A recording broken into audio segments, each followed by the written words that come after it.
executive assistant, and these are a couple of things that I do when it comes to meeting management, because that's a big part of our job. And this is to make sure that everything is covered and that I'm doing my job correctly. First, you have to understand the meeting purpose and who the attendees are.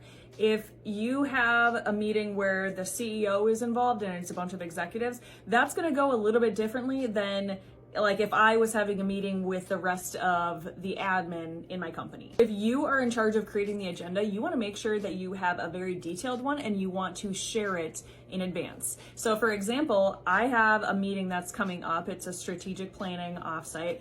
I do the whole agenda. My boss comes up with different topics and I put the entire agenda together, make sure that everyone knows where they need to be at exactly the time that it needs to be. I throw meals in there, break times, everything like that. And I make sure to send this to the entire team about a week in advance. You can do just a couple days in advance. Some people do it like right before the meeting, but it depends the size of the meeting. For this specific meeting, I like to do it a week in advance, but you might not have all of the material. So again, it's a case by case. If you have to take meeting minutes in the meeting, make sure that you are doing that. You're paying attention. You're taking down all of the key action items that need to be done during the meeting, and then you distribute them at the end. Sometimes your boss just wants a copy of what happened in the meeting. So that's just a good reference to have. Now, during the meeting, if there are certain people that got an action item placed on them, make sure that you're following up with that person to make sure that they got their action item done. Because a lot of times, if you are the person in the meeting that's doing the meeting minutes,